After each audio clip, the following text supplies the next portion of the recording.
Bab 1. Yemo, kamu baik-baik saja. Bangunlah dengan cepat, kelas akan segera dimulai. Ini kelas Merciless Ice, cepat bangun. Sebuah suara prihatin terdengar di dekat telinga Yemo merasakan perasaan yang sangat aneh. Idiot ini, dia mungkin tidak punya wajah untuk bertemu siapapun, itu sebabnya dia menutupi wajahnya, suara lain mengolok-oloknya, tapi sekarang, Yemo sudah terjaga.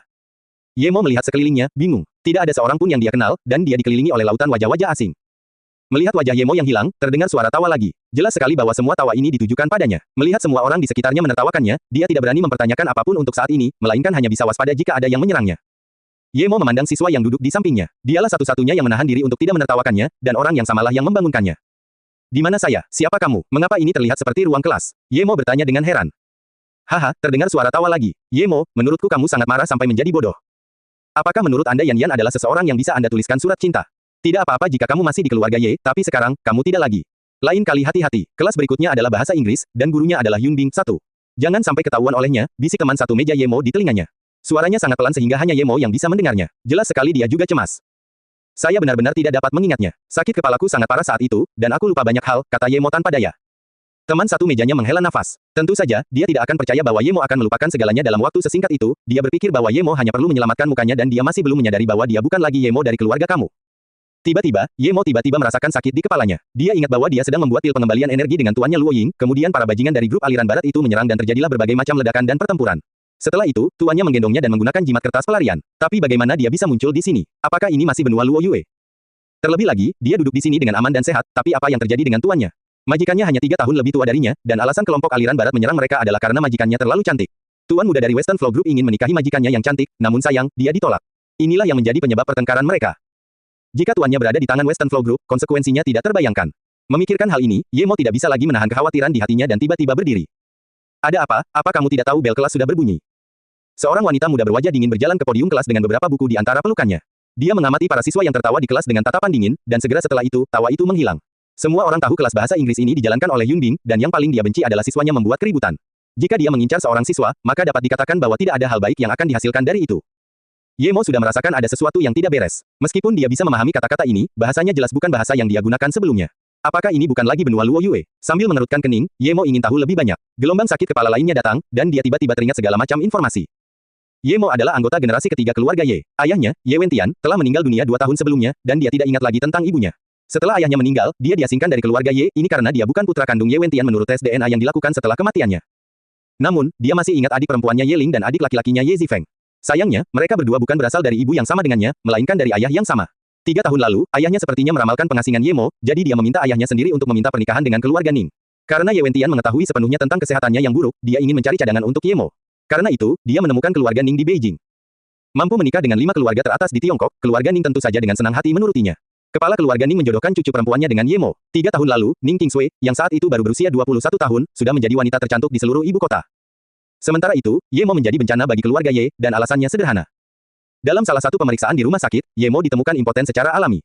Dengan kata lain, dia tidak bisa bereproduksi. Meskipun keluarga Ye berusaha keras untuk menyembunyikan masalah ini, tampaknya semua orang di ibu kota mengetahuinya hanya dalam 1 malam. Salah satu dari 5 keluarga terhebat di Tiongkok, keluarga Ye memiliki anggota yang secara alami impoten, yang membuat keluarga Ye kehilangan banyak kehormatan. Setelah ingatannya pulih hingga saat ini, Yemo tiba-tiba berteriak kesakitan dan berdiri. Dia hampir menurunkan celananya untuk segera melihatnya. Dia mengerti bahwa dia mungkin bisa bereinkarnasi pada seseorang yang juga bernama Yemo, tapi yang terburuk adalah dia sebenarnya tidak bisa berhubungan seks. Dia lebih baik mati daripada menjadi seperti ini. Kamu, siapa namamu, dan beraninya kamu berteriak di kelasku? Datanglah ke kantorku setelah kelas. Guru cantik itu disela oleh teriakan Yemo, menyebabkan dia menjadi marah. Semua siswa lain di kelas itu terkikik dan menahan tawa mereka. Membuat seorang mahasiswa rutin mengunjungi kantornya adalah sesuatu yang hanya bisa dilakukan oleh guru bahasa Inggris ini. Terlebih lagi, seseorang harus pergi karena nilai mereka dipertaruhkan. Yemo dengan sedih duduk. Meskipun dia tidak terlalu yakin tentang perselisihan di antara keluarga-keluarga terkemuka, dia tahu bahwa dia mungkin diusir dari keluarga Ye karena dia secara alami impoten, bukan karena kurangnya hubungan biologis dengan ayahnya. Ditambah lagi, siapa yang tahu apa yang sebenarnya terjadi pada data dari analisis DNA. Yemo tidak khawatir diasingkan dari keluarga Ye. Dia sama sekali tidak mempedulikan hal itu. Yang dia pedulikan adalah impotensi alaminya dan bagaimana keadaan tuannya, Luo Ying. Namun kini, dia juga mengerti kenapa siswa di kelasnya menertawakannya. Itu karena jiwa yang memiliki tubuh ini sebelumnya sudah dikeluarkan dari keluarga Ye tetapi masih ingin mencari gadis terpanas di kelas, Yan Yan. Pada akhirnya, dia menempelkan surat cintanya di papan tulis, berdiri di podium memandangnya dengan jijik dan berkata, Tuan Muda Ye, bisakah Anda memakainya di tempat tidur bersama saya? Jadi inilah alasan seluruh kelas menertawakannya. Yemo yang asli mungkin mati karena penghinaan. Membuat orang yang secara alami impoten tidur bersamanya, ini seperti menamparkan wajahnya. Meskipun orang itu sebenarnya bukan dia, wajah Yemo masih tenggelam. Dia memandang gadis bernama Yan Yan. Dia sangat montok. Namun, tindakan jalang itu membuat Yemo merasa sangat jijik. Dia benar-benar tidak mengerti mengapa pemilik asli tubuh ini ingin mengejarnya. Akhirnya, setelah memikirkannya sejenak, Ye Mo menyadari bahwa, ketika Ye Mo masih di keluarga Ye, semua orang mencoba untuk menjilatnya, termasuk gadis bernama Yan Yan itu. Namun, setelah berita tentang dirinya yang impoten alami tersebar, dia merasa kehilangan muka dan ingin mencari pacar. Sayangnya, dia tidak menyangka kalau gadis yang begitu menyebalkannya sebelumnya akan memperlakukannya seperti ini. Di bawah penghinaan seperti itu, dia pingsan, membiarkan Ye Mo saat ini bereinkarnasi. Dia sebenarnya terlahir kembali di tempat seperti ini, dia tidak mengerti sepatah kata pun yang diucapkan guru cantik itu di podium. Dia mengatur ingatannya, dan wajahnya tenggelam. Terlepas dari masalah impotensinya, fakta bahwa roci langit dan bumi sangat langka di sini adalah sesuatu yang tidak dapat dia terima. Ini bukanlah tempat untuk berkultivasi. Dia bertanya-tanya apakah dia benar-benar akan mati di tempat bernama bumi ini. Tidak masalah lagi jika dia tetap kuliah di universitas ini. Yang paling penting adalah memahami kesulitannya. Impotensinya telah merusak reputasi keluarga Ye. Meskipun dia diusir, siapa yang tahu kalau dia akan dibunuh secara tiba-tiba. Mungkin terjadi hal lain yang mengakibatkan dia diusir. Saat ini, apakah dia aman? Di akhir kelas, Ye Mo bergegas keluar sekolah, mengabaikan perjalanannya ke kantor guru. Dia perlu mencari tempat untuk memeriksa dirinya sendiri dan melihat apakah dia benar-benar impoten secara alami. Hal baiknya adalah, ada cukup banyak gang di sekitar Universitas Ninghai. Ye Mo bergegas ke gang yang sepi dan bergegas menurunkan celananya. Dudelnya memang kecil, tapi Ye Mo tidak kecewa hanya karena coretannya kecil. Sebaliknya, dia menghela nafas lega. Secara alami, dia tidak impoten. Itu karena coretannya terlalu kecil sehingga salah satu meridiannya terhalang untuk berkembang, sehingga menyebabkan impotensi palsu ini. Sebelum dia berkultivasi di benua Luo Yue, dia adalah seorang ahli di bidang medis, jadi dia tahu situasinya hanya dengan sekali pandang. Sayangnya, mustahil untuk membuka meridian yang tersumbat ini dengan teknologi yang ada di bumi saat ini, namun, ini tidak akan sulit bagi Ye Mo. Meskipun dia belum memiliki kemampuan untuk membuka meridian yang diblokir, selama dia mencapai tahap ketiga dari Qi Gathering, meridian ini akan terbuka dengan sendirinya. Namun, Ye Mo mulai kecewa lagi. Ini karena roh Qi sangat langka di bumi, dan akan menjadi tugas yang berat baginya untuk mencapai tahap ketiga dari pengumpulan Qi. Faktanya, dia mungkin tidak bisa mendekatinya sepanjang hidupnya. Dengan begitu, impotensinya tidak akan pernah berubah. Setelah menghela nafas, Ye Mo hanya ingin menarik celananya. Tiba-tiba, sebuah jeritan mengguncang hatinya. Bajingan, ini jelas merupakan suara wanita bernada tinggi, dan terdengar tepat di depan Ye Mo. Saat itu, Ye Mo hanya fokus memeriksa coretannya, jadi dia lupa melihat-lihat situasinya. Dia tidak mengira gang ini ada hubungannya dengan apapun, hanya saja belokannya lebih dalam, dan dia tidak bisa melihatnya. Ye Mo bukan seorang nudis. Lebih dari itu, dia juga tidak punya aset apapun untuk dipamerkan. Dia buru-buru menarik celananya dan hendak melarikan diri. Ye Mo, apakah itu kamu? Setelah wanita ini berteriak, dia menggunakan nada terkejut lainnya dan bertanya. Dia jelas mengenal Ye Mo. Yunbing berarti, awan es. Ye Mo memandang wanita di depannya dengan heran. Rambutnya pendek, dan meskipun dia tidak cantik, ada sesuatu yang menawan pada wajahnya. Dia tampak familiar, tapi dia tidak bisa mengingatnya. Kenangan lain dari Ye Mo yang asli mulai kabur setelah beberapa di antaranya muncul kembali di kelas. Dia hanya memiliki kenangan akan kehidupan masa lalunya, sebelum reinkarnasinya. Ye Mo, aku meminjamkan uang sebanyak itu padamu, dan kamu berpura-pura tidak mengenalku. Kamu benar-benar menyebalkan, kata wanita berwajah bulat itu. Ye Mo tiba-tiba teringat. Wanita ini bernama Wang Ying, seseorang dari keluarga Wang di ibu kota. Dia sangat ramah dan jantan, karena dia biasanya berbicara tanpa banyak pertimbangan, tapi dia tidak memiliki hati yang jahat. Seperti Ye Mo, dia juga belajar di Universitas Ninghai. Ye Mo pada awalnya tidak diterima di ibu kota dan tidak mengenal banyak orang, apalagi setelah dia diusir dari keluarga Ye. Alasan dia mengenalnya adalah karena Wang Ying dan adiknya Ye Ling adalah teman sekelas dan sering datang ke rumah Ye Mo untuk bermain. Meskipun Ye Mo diusir dari keluarga Ye, banyak orang yang mengenal Ye Mo berpura-pura tidak mengenalnya. Namun, Wang Ying sangat lincah dan tidak terlalu perhitungan. Dia tidak berpura-pura tidak mengenalinya, sebaliknya, dia malah meminjamkan uang kepadanya ketika dia mengalami masa-masa sulit dalam hidupnya. Itu kamu, Wang Ying, maafkan aku, kepalaku pusing saat itu, dan aku tidak mengenalimu. Saat Ye Mo berbicara, dia memikirkan fakta bahwa dia bahkan tidak punya uang untuk makan. Mungkin dia harus meminta lebih banyak padanya. Tepat ketika Ye Mo memikirkan alasan untuk meminjam uang, Wang Ying berbicara secara misterius, Ye Mo, tahukah kamu siapa yang paling terkenal setelah kamu di ibu kota? Oh, menurutku bukan yang paling terkenal, tapi yang paling lucu.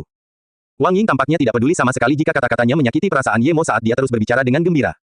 Dia juga tidak menyangka Ye Mo akan menjawabnya, jadi dia terus berbicara secara misterius. Beberapa bulan yang lalu, keluarga Ning pergi ke keluarga Ye Mo untuk memutuskan pertunangan.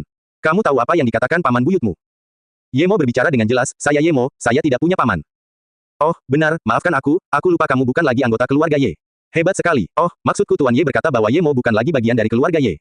Kalau soal pernikahan, aku tidak tahu. Saya mendengar bahwa dia bersekolah di Universitas Ninghai. Anda bisa bernegosiasi dengannya di Ninghai.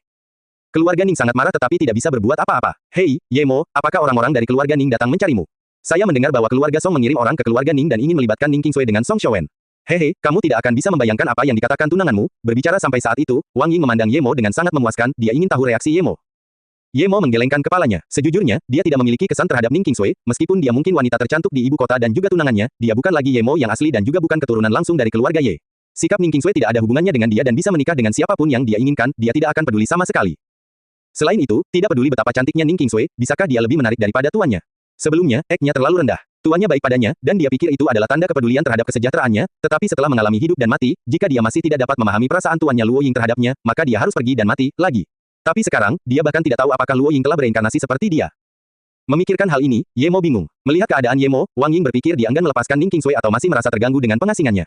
Dia buru-buru menambahkan, Ye Mo, meskipun Ning Qingsui cantik, dia berasal dari keluarga Ning, tapi kamu bukan lagi tuan muda keluarga Ye, jadi Tentu saja, Ye Mo mengerti apa yang dimaksud Wang Ying dan tersenyum acuh tak acuh sebelum berkata, Ning Qingsui. Oh, aku sudah melupakannya, dia mengatakan yang sebenarnya, dia sama sekali tidak bisa mengingat siapa Ning Qingsui. Berbicara tentang kesan, dia mungkin memiliki pendapat yang lebih baik tentang Wang Ying. Wang Ying memutar matanya, tapi dia terus berbicara, jika kamu mengatakan ini, Ning Qingsui akan terluka. Tahukah Anda siapa yang paling ditertawakan di ibu kota? Itu dia. Ye Mo kaget dan bertanya-tanya bagaimana mungkin dia bisa ditertawakan. Dia secara alami impoten dan diusir dari keluarga Ye, dan jika keluarga Ning mengumumkan bahwa mereka memutuskan pertunangan, semuanya akan baik-baik saja. Mungkinkah seorang penjaga hutan sendirian seperti dia berani melamarnya? Wang Ying tidak menunggu jawabannya dan melanjutkan, ketika keluarga Song melamar Ning Qingsui, dia mengumumkan di depan umum, saya sudah menjadi wanita Ye Mo dan tidak akan menikah dengan orang lain, kecuali, tapi dia hanya berkata, kecuali, dan tidak mengatakan apapun lagi. Saya tidak tahu apa yang dia maksud dengan itu, tetapi setelah kata-katanya keluar, dikatakan bahwa ayahnya sangat marah sehingga dia mengurungnya. Saya tidak tahu apakah ini benar atau salah. Karena dia mengatakan ini maka orang-orang di seluruh ibu kota menertawakannya. Meskipun semua orang tahu bahwa dia menggunakan Anda sebagai alasan untuk menolak lamaran. Tahukah Anda apa yang orang katakan tentang Anda? Mereka semua mengatakan bahwa karena dia belum mencicipi pria, dia tidak tahu apa itu impotensi alami, jadi ketika dia mengetahuinya. Oh tunggu, maaf, kata-kataku tidak ditujukan padamu. Itu adalah apa yang orang lain katakan. Pada saat itu, Wang Ying akhirnya menyadari bahwa orang yang dia bicarakan ada tepat di depannya. Saat itu, dia berpikir kemungkinan besar Ye Mo akan melepas celananya untuk memeriksa barangnya. Di sisi lain, Ye Mo hanya berpikir bahwa Wang Ying ini benar-benar belum dewasa, membocorkan rahasia tanpa mempertimbangkan dampak dari kata-katanya. Untungnya sekarang, dia sebenarnya tidak merasakan apa-apa karena secara alami dia tidak impoten sama sekali. Selama dia mencapai tahap ketiga dari Qi Gathering, meridiannya yang tersumbat akan terbuka dengan sendirinya. Meski sangat sulit untuk mencapai tahap ketiga, masih ada harapan baginya. Adapun Ning Qingsui, tentu saja, dia tidak akan menganggap serius kata-katanya. Meskipun Ye Mo belum melihatnya, dengan gelar wanita tercantik di ibu kota, dia pasti memukau. Dia mungkin tidak menyukai Song Xiaowen dan karena itu menggunakan Ye Mo sebagai tameng. Namun, yang tidak bisa dia pahami adalah, mengapa mengumumkannya di depan umum. Bukankah lebih baik menceritakannya pada keluarga Song? Tapi kemudian, Ye Mo segera mengerti, Ning Qingsui tidak ingin bertunangan dengan siapapun saat ini dan karena itu mengatakannya secara terbuka. Itu bukan karena dia tidak akan menikahi orang lain selain Ye Mo, kata-katanya, kecuali, berarti, kecuali dia ingin menikahi seseorang. Wanita itu pintar. Dan, ini untukmu, Wang Ying mengeluarkan sebuah amplop dan memberikannya kepada Ye Mo. Ye Mo membuka amplop itu dan menemukan setumpuk uang di dalamnya. Dia memandang Wang Ying dengan heran, dia bahkan tidak memintanya, dan dia sudah begitu murah hati dalam memberi. Ini dari kakakmu, itu Ye Zifeng. Dia bilang ada orang lain yang memintanya untuk memberikan ini padamu tapi tidak bilang siapa. Saya pikir itu mungkin dirinya sendiri, kata-kata Wang Ying mengingatkan Ye Mo akan keberadaan adik laki-laki dan perempuannya. Tampaknya Ye Ling tidak pernah terlihat bahagia dengannya tetapi saudaranya, Ye Zifeng, sebenarnya baik padanya. Dia membutuhkan uang ini saat ini dan tidak bisa menolaknya, dia akan membayarnya kembali di masa depan. Setelah berterima kasih kepada Wang Ying, Ye Mo kembali ke sekolah karena dia tidak punya tempat tujuan sekarang kecuali di sana. Dia masih asing dengan tempat ini, tapi setidaknya ada beberapa hal yang bisa dia pelajari di sana. Selain itu, semangat Qi di sini sangat langka, tetapi tampaknya lebih kaya di dalam sekolah. Setelah kelas terakhir, dia tidak menemui guru bahasa Inggrisnya. Baginya, tidak ada bedanya apakah dia lulus atau gagal, dan tidak perlu mendengarkan seorang wanita mengoceh. Meskipun dia belum berkultivasi, ingatannya luar biasa, jadi jika dia ingin mempelajari sesuatu, dia bisa langsung pergi ke perpustakaan. Pada hari-hari berikutnya, Ye Mo akan pergi ke perpustakaan ketika dia tidak sedang berkultivasi. Dia kadang-kadang pergi ke beberapa kelas yang dia suka. Adapun gagal karena kehadirannya, dia tidak peduli sama sekali. Asrama awalnya menampung 4 orang, namun, salah satu dari mereka berada di kafe internet sepanjang hari sementara yang lain menyewa rumah bersama gadis lain, menjalani kehidupan berpasangan. Orang ketiga tinggal di pusat kota. Ye Mo sering bercocok tanam di hutan kecil tepat di luar universitas. Setiap kali dia berkultivasi, seringkali sepanjang malam, jadi asramanya seringkali benar-benar kosong karena satu-satunya orang yang tinggal di asrama kemungkinan besar adalah Ye Mo. Setiap 3 hari, dia akan kembali untuk tidur malam yang nyenyak sementara sisa waktunya akan dihabiskan untuk berkultivasi.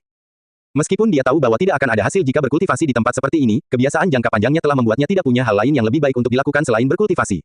Untungnya, dia memiliki ingatan yang baik dan dapat mengingat hal-hal yang dia sukai dengan sekali pandang sehingga menghemat banyak waktu. Ye Mo yang tidak menonjolkan diri di kehidupan masa lalunya menjadi lebih rendah hati setelah datang ke lingkungan yang aneh ini. Namun setelah acara surat cinta terakhir kali, ia tetap mendapat julukan kekasih di luar kamar. Meskipun demikian, Ye Mo tidak akan mempedulikannya sama sekali, semuanya masih sebagaimana mestinya. Pada awalnya, semua orang mengira dia berkulit tebal karena memasuki ruang makan dan perpustakaan dengan sikap apatis, tetapi setelah beberapa waktu, tidak ada yang memperhatikannya lagi. Seolah-olah dia hanyalah setetes air di lautan, bahkan nyaris sampai di sana. Setelah 2 bulan, Ye Mo baru saja mencapai tahap pertama Qi Gathering. Ini karena dia berkultivasi siang dan malam, serta menghabiskan $20.000 yang dibawakan Wang Ying untuk ramuan dan sup Tiongkok. Namun, dia juga tahu bahwa, tanpa bantuan dari luar, tahap pertama pertemuan Qi mungkin akan menjadi tahap terakhir yang pernah dia capai sepanjang hidupnya. Meskipun kemajuan kultivasinya tidak banyak, dia memperoleh lebih banyak dari perpustakaan. Dia tidak hanya menggunakan waktu 2 bulan untuk mempelajari segala sesuatu mulai dari sekolah dasar hingga sekolah menengah atas, tetapi dia juga membaca berbagai macam buku tentang kedokteran serta hal-hal metafisika lainnya. Meskipun dia merasa bahwa pengetahuan metafisik sangat dangkal di dunia ini, dia tidak menyia-nyiakan banyak waktunya untuk itu. Bagaimanapun, dia baru berada di tahap pertama Qi Gathering sekarang. Selama liburan musim panas, perpustakaan sekolah sedang dibangun kembali, dan Ye Mo tidak punya tempat tujuan. Sayangnya, kini dia kembali mengalami krisis keuangan dan tidak banyak uang yang tersisa. Dia hanya punya sekitar $2.000 atau lebih. Jika dia tidak mendapatkan pekerjaan di liburan musim panas dan mendapatkan uang, maka makanannya pun akan menjadi masalah. Dia perlu berkultivasi dan itu sudah menjadi kebiasaan. Hanya kultivasi yang akan memberinya arah dalam hidupnya, dan tanpa uang, hal ini tidak mungkin dilakukan. Selain itu, gajinya dari pekerjaan tetap akan menjadi lelucon untuk bisa diolah, keputusan untuk meluangkan waktu untuk bercocok tanam atau mendapatkan pekerjaan sangatlah sulit. Dia tahu cara meramu pil, namun, dia baru berada di tahap pertama pertemuan Qi dan belum bisa menyiapkan pil, namun meskipun dia benar-benar bisa, apakah ada ramuan spiritual atau kuali pil? Karena itu, dia harus menyerah pada pemikiran untuk meramu pil. Hal baiknya adalah dia juga tahu cara membuat jimat satu. Pada tahap pertama pertemuan Qi, dia tidak bisa membuat jimat tingkat tinggi, tapi dia masih bisa membuat beberapa jimat pembersih roh tingkat rendah, jimat pengusir hantu, jimat perlindungan atau bahkan jimat bola api sederhana, dan seterusnya. Dia membeli kertas pesona, rambut musang, cinabar sejenis cat merah khusus dan sebagainya. Meskipun jimat terbaik semuanya dibuat dengan darah dan kulit makhluk spiritual, tidak mungkin ada makhluk spiritual di bumi. Dia masih bisa membuatnya dengan cinabar dan darah ayam setelah beberapa prosedur lainnya. Meskipun dia tidak bisa membuat jimat tingkat tinggi untuk saat ini sudah cukup untuk jimat sub level 1. Untungnya, dengan kualitas terbaik Huang Biao 2 di sini dan beberapa tumbuhan, dia bisa membuatnya menjadi pesona. Setelah semua ini, sisa $2.000 Yemo hampir habis. Cinabar, darah ayam jantan, dan beberapa ramuan murah dibuat menjadi jimat dengan aroma yang ringan. Beberapa ribu dolar memang sedikit karena dia hanya bisa membuat 30 atau lebih jimat dengan gabungan semua hal ini, dan ini tidak termasuk bahan yang dia buang karena kegagalan. Hal baiknya adalah, meskipun Yemo baru berada di tahap pertama Qi Gathering, dia pada awalnya adalah seorang master yang bisa membuat pesona level 5. Sayangnya, kini jimat yang dibuatnya malah tidak memiliki level. Dengan bahan yang cukup untuk sekitar 30 jimat, dia hanya membuat 8 jimat. Dia membuat masing-masing 2 jimat pembersih roh, jimat pengusir hantu, jimat pelindung, dan jimat bola api. Meskipun ia hanya berhasil membuat 8 jimat, salah satu jimat penjernih pikiran hampir menjadi sesuatu yang mendekati jimat level 1 karena keberuntungan. Ini sungguh sebuah kejutan besar. 8 jimat membutuhkan waktu setengah bulan. Rata-rata, dia bisa membuat 1 jimat dalam sehari. Apa yang harus dia lakukan sekarang adalah menjual jimat dan, meskipun dia tahu bahwa menjual jimat dianggap sebagai propaganda metafisik di sini, pemerintah tidak memberlakukan larangan terhadapnya. Ninghai memiliki pasar besar, pasar perdagangan harta karun laut dan peninggalan kuno. Beberapa orang juga menyebutnya sebagai taman harta karun laut. Tidak hanya berbagai macam barang kuno dan menarik yang dijual di sini, tetapi ada juga orang seperti Yemo yang menjual jimat. Yemo juga melihat jimat yang dijual orang di sini. Semuanya dibuat dengan Huang Biao normal tanpa Qi spiritual dan tidak akan berpengaruh sama sekali. Namun, semuanya dijual dengan harga sangat murah, 10 hingga puluhan dolar per lembar, dan jarang ada yang lebih dari $100. Tentu saja, Yemo tidak bisa menjual jimatnya dengan harga murah, karena jika dia benar-benar menjualnya dengan harga serendah itu, dia mungkin akan mencari pekerjaan. Untuk mencegah agar tidak dikenali dan menyebabkan gangguan dalam kehidupan damainya, atau bahkan mungkin ditangkap dan digunakan sebagai tikus percobaan, Yemo mengenakan kacamata besar serta topi dengan pinggiran yang sangat rendah. Dia datang ke si Treasure Garden dan menemukan sudut untuk mendirikan kiosnya seperti para peramal itu. Dia menaruh beberapa jimat pada sepotong pakaian hitam dan membuka bisnisnya seperti ini. Meskipun ada banyak penjaga kota di Ninghai, tidak ada satupun di si Treasure Garden, jadi tidak ada yang datang mengganggu Yemo untuk menyelamatkannya dari banyak masalah. Jika orang lain mengandalkan jumlah jimat mereka untuk mendapatkan uang, Yemo tahu dia hanya bisa menjual jimatnya kepada mereka yang memiliki mata yang tajam. Jika bukan seseorang yang tahu seberapa bagus pesonanya, mereka tidak akan membeli pesonanya. Ada jimat pengusir hantu, apa ini? Yo bos, berapa jimat pengusir hantumu? Seorang pria dan wanita berjalan di depan Yemo dengan pria itu bertanya. Yemo tidak berpikir akan ada seseorang yang menanyakan harganya segera setelah dia mendirikan kiosnya. Dia segera berdiri dengan kegembiraan yang terkejut, semua jimatnya 10.000 buah. Kamu psikotik. Sebelum Yemo selesai berbicara, dia menerima 3 kata itu, diikuti oleh 2 orang yang berjalan di kejauhan. Yemo bahkan tidak sempat mengatakan bahwa jimat penjernihan pikiran yang mendekati level 1 sebenarnya dijual seharga $20.000 sebelum disebut psikotik, namun, dia tidak kecewa. Bagaimanapun juga, jimatnya hanya bisa dijual kepada mereka yang bisa mengenali nilainya, hanya mereka yang memiliki mata tajam yang bisa melihat bahwa jimatnya membawa sepotong Qi spiritual. Namun yang membuat Yemo kecewa adalah dia sudah mendirikan kiosnya selama 5 hari berturut-turut, dan meskipun ada cukup banyak orang yang bertanya, dia belum mampu menjual satu pun. Terlebih lagi, kios jimatnya sudah menjadi terkenal di si Treasure Garden karena jimatnya dijual seharga 10.000 lembar. Banyak orang tidak datang untuk membeli jimat tersebut, melainkan untuk melihat seperti apa jimat seharga $10.000 itu. Kios Yemo juga menjadi lelucon besar di si Treasure Garden. Jimat orang lain semuanya berukuran 4, namun pesonanya hanya seukuran telapak tangan, bahkan ada yang hanya berukuran setengah telapak tangan. Belum pernah ada kios yang menjual jimat dengan harga lebih dari $10.000 dan tidak bisa ditawar. Dengan cara ini, sulit baginya untuk tidak menjadi terkenal. Pada hari ke-9, Yemo mulai menyerah. Dia sudah yakin tidak ada seorang pun di sini yang bisa mengenali nilai produknya. Hanya dia yang tahu bahwa jimat ini bernilai lebih dari 10.000, bahkan 100.000 pun tidak akan mahal untuk itu. Namun, itu tidak ada gunanya karena bakat di antara para pembuat pesona tidak dapat dikenali. Yemo memutuskan hari ini adalah hari terakhir. Jika tidak ada yang membeli jimatnya hari ini, dia akan pergi ke pasar tenaga kerja dan mencari pekerjaan terlebih dahulu. Kalau tidak, dia bahkan tidak akan bisa makan. Ketertarikan masyarakat terhadap kiosnya tidak bertahan lama. Meskipun pesona $10.000 Yemo diejek selama berhari-hari, minat mereka terhadapnya telah hilang. Jingwen, tempat ini penuh dengan orang yang menjual obat palsu. Disinilah datangnya orang-orang yang percaya akan hal-hal mistis. Anda sudah membeli cukup banyak peninggalan magis, saya pikir Anda harus berhenti. Saya sudah menghubungi rumah sakit otak di Prancis yang katanya sangat terkenal. Mengapa kita tidak memindahkan ibumu ke rumah sakit itu untuk perawatan? Yang berbicara adalah seorang pria jangkung dan tampan. Wanita itu juga cukup tinggi, wajahnya dingin dan temperamen kelas atas, serta kulitnya putih. Dia menakjubkan, memang, Yan di kelasnya tidak buruk tapi tidak bisa dibandingkan dengan wanita ini. Yemo benar-benar tidak dapat memahami bagaimana jiwa sebelumnya dari tubuhnya memiliki standar yang begitu rendah, tertarik pada wanita seperti Yan. Namun, wanita menarik ini terlihat dingin dan tampak bermasalah dengan tampilan alisnya. Mendengar perkataan pria tampan ini, wanita bernama Jingwen ini semakin mengerutkan alisnya. Bukannya dia tidak ingin ibunya pergi ke rumah sakit, tetapi dalam 3 tahun terakhir, dia telah membawa ibunya melintasi 6 negara maju secara medis dan mengunjungi puluhan rumah sakit. Namun kondisi ibunya tidak ada kemajuan sama sekali. Wang Peng, aku tidak memintamu ikut denganku. Anda datang sendiri. Apakah ibuku jarang mengunjungi rumah sakit akhir-akhir ini? Anda merekomendasikan 5 atau 6 juga tetapi tidak berhasil. Jika Anda tidak memiliki kesabaran, Anda bisa pergi jika Anda mau. Nada suara wanita ini singkat dan tidak berperasaan dan, yang jelas, dia tidak memiliki kesan yang baik terhadap pria tampan di sampingnya. Wanita lainnya terlihat sangat gagah, dia hanya mengikuti dari dekat wanita bernama Jing Wen tanpa berbicara sama sekali, dan dari kelihatannya, dia juga tampak seperti pengawalnya. Ye Mo merasa lucu bahwa Wang Peng ini unik, dia benar-benar berhasil menyampaikan informasi yang tidak berguna berkali-kali. Tapi tunggu, wanita itu mengatakan bahwa ibunya tidak sadarkan diri selama 3 tahun, jadi dari kelihatannya, ibunya mungkin dalam keadaan vegetatif. Pada saat itu, Ye Mo menyadari bahwa pesona penjernih pikirannya yang hampir mencapai level 1 seharusnya mampu membangunkannya. Memikirkan hal ini, dia segera mulai berpromosi, pesona dijual. Kerasukan, keadaan vegetatif atau tubuh yang cacat, salah satu jimatku akan efektif, 2 di antaranya bahkan dapat membawa kesembuhan total. Tentu saja Ye Mo mengatakan ini dengan sengaja. Tujuannya adalah untuk melihat apakah dia bisa berbisnis dengan wanita cantik ini. Jika wanita ini mampu mengunjungi beberapa negara berbeda, ini berarti dia kaya. Dia tidak keberatan berpisah dengan 10 atau 20 ribu dolar. Su Jingwen yang bermasalah mendengar bahwa ada jimat yang dapat menyembuhkan sayuran dan langsung merasa seolah-olah dia telah mendengar musik surgawi. Dia bahkan tidak berpikir sebelum datang ke kios Ye Mo. Bolehkah saya bertanya, bisakah jimat Anda menyembuhkan seseorang dalam kondisi vegetatif? Suara Su Jingwen bergetar, seperti orang tenggelam yang mengambil sebatang kayu. Dia sangat tegang. Ye Mo tersenyum dengan tenang dan berpikir, jika pesona level 1 miliknya bahkan tidak bisa menyembuhkan manusia yang tidak sadarkan diri, maka tidak ada yang bisa. Namun bisnis ini datang karena kehebatannya. Tentu saja dia ingin menyelesaikan bisnis ini, jika tidak, dia akan menyemprot tanpa alasan, jadi ketika wanita cantik ini bertanya, dia buru-buru berkata, tentu saja, pesonaku dapat menyembuhkan seseorang yang hanya memiliki 1 nafas tersisa, apalagi seseorang dalam keadaan vegetatif. Itu diturunkan dari leluhurku. Ye Mo hendak terus melontarkan omong kosong, tapi wanita cantik itu menyelanya dan bertanya dengan putus asa, ibuku dalam kondisi vegetatif dan aku ingin membangunkannya. Pesona apa yang aku perlukan? Ye Mo mengangguk dan berpikir bahwa dia sudah tahu jawabannya, jika tidak, dia tidak akan meneleponnya. Dia memasang wajah kontemplatif dan intens dan berkata, sederhana saja, kamu hanya perlu membeli jimat pembersih roh. Saya memiliki 2 jimat pembersih roh, yang berkualitas tinggi 20.000, yang umum 10.000, dan tidak bisa ditawar. Apa, kamu penipu? Beraninya kamu menipu orang di jalanan? Saya segera menelepon polisi. Mendengar 2 jimat yang terbuat dari Huang Biao dijual seharga 30.000 dolar, pria tampan bernama Wang Peng ini langsung marah, dia menunjuk ke hidung Ye Mo dan bersumpah. Ye Mo menamparkan tangan Wang Peng ke samping dan diam-diam menggenggam tangannya sehingga Wang Peng tidak dapat menggunakan lengannya di masa depan. Itu tidak akan terlihat sekarang, tetapi nanti, ketika tangan Wang Peng tegang, pergelangan tangannya akan terkilir. Gerakan Ye Mo selesai dalam 1 gerakan cepat. Orang lain tidak tahu kecuali wanita berpenampilan prajurit yang mengikuti Su Jingwen dan melihat ini. Kilatan keterkejutan melintas di matanya, tapi dia segera kembali ke ekspresi tenangnya yang biasa. Menendang tangan Wang Peng ke samping, Ye Mo berbicara dengan dingin, aku tidak membuatmu membelinya, sungguh bercanda, sial, aku sedang berbisnis di sini jadi jangan ganggu aku. Beraninya kamu, Wang Peng sangat marah, tetapi sebelum dia bisa menyelesaikannya, dia dihentikan oleh wanita yang tampak dingin itu. Wang Peng, tolong minggir, aku tidak ingin kamu mengikuti di belakang kami, Su Jingwen berkata dengan dingin kepada Wang Peng dan kemudian menoleh ke Ye Mo sambil berkata dengan nada meminta maaf, maaf, tuan, orang ini hanya berjalan bersama kami dan jangan tidak mewakili niatku. Jingwen, orang ini dengan curiga menutupi wajahnya dan menjual kertas kuning seukuran telapak tangan ini seharga 10.000, jelas sekali dia berbohong. Puluhan ribu dolar hanyalah masalah kecil, tetapi bagaimana jika sesuatu terjadi pada ibumu? Wang Peng masih ingin membujuknya, tetapi raut wajah Su Jingwen menjadi dingin. Terlihat jelas bahwa dia mulai tidak sabar. Kalian berdua boleh pergi, aku tidak akan menjual barang-barangku kepadamu karena orang ini menggangguku, Ye Mo menunjuk ke arah Wang Peng dan berkata kepada Su Jingwen. Su Jingwen sangat terganggu dengan kondisi ibunya sehingga dia tampak sangat lelah. Dia sudah kehilangan harapan untuk rumah sakit. Dia mendengar dari seseorang bahwa ibunya bisa dihantui oleh roh jahat dan selama dia membeli artefak pengusir roh, itu bisa mengusir roh tersebut dan membuat ibunya terbangun.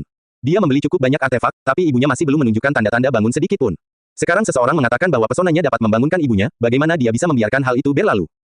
Sekalipun orang ini menipunya, jumlahnya hanya puluhan ribu dolar, dan itu tidak seberapa bagi keluarga Sunya. Selama masih ada harapan, dia tidak akan menyerah. Meskipun di lubuk hatinya yang paling dalam, dia juga tahu bahwa perkataan orang ini mungkin 99% palsu, dia tetap ingin mencobanya. Mendengar Ye Mo mengatakan itu, bagaimana mungkin dia tidak khawatir? Dia buru-buru berkata kepada Ye Mo, maaf tuan, saya tidak memiliki hubungan dengan orang ini. Setelah dia menyelesaikan kalimatnya, Su Jingwen menatap dingin ke arah Wang Peng dan berkata, tuan, Wang, kamu bebas untuk pergi. Tolong berhenti mengikutiku atau aku akan memanggil polisi. Mendengar kata-kata Su Jingwen, Wang Peng menatap Ye Mo dengan muram.